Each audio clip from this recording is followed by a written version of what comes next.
Енді Қазақстан мен Қытай арасында алыс-беріс, барыс-келіс жеңілдейді. Биыл 17 мамырда Қытайдың Сиань қаласында екі ел үкіметі визалық талаптардан өзара босату туралы келісімге келген. Сол құжат бүгін заңды күшіне енді.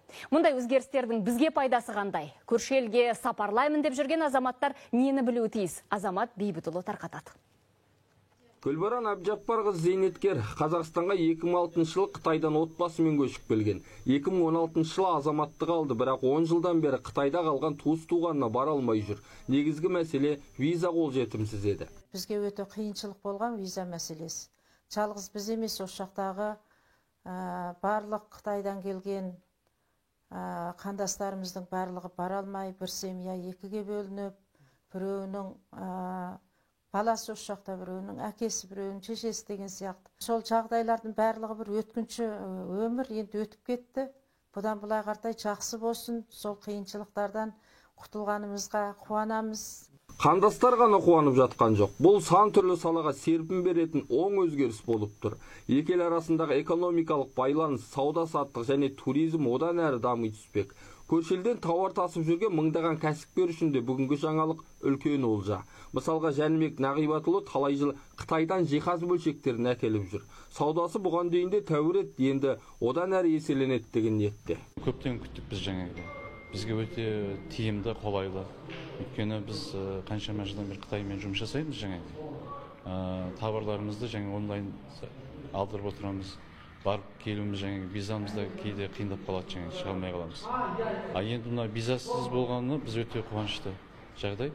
Кіріп шығуымызға қолайлы, қазір бизнесімізді дамытуымызға өте қолайлы, ыңғайлы деп өзім ойлаймын. Сыртқы істер министрлігінің мәліметі бойынша енді екі елдің азаматтары жеке істерді, туризмді, ем қабылдауды, халықаралық тасымалдарды, транзиттік, сондай-ақ іскерлік мақсаттарды жүзеге асыру үшін визалық талаптардан босатылады. Азаматтардың екі мемлекеттің аумағында болу мерзімі мемлекеттік шекараны кесіп өткен сәттен бастап 30 күнтізбелік күннен, ал 180 күнтізбелік күн ішінде жиынтық 90 күнтізбелік күннен аспауға тиіс. Бастысы енді қағаз бастылықпен делдал жоғалады. Ең кемінде бір ай, 2 ай уақыт кететін еді. Оған мемлекетке 250 мың теңге ақша төленетін еді.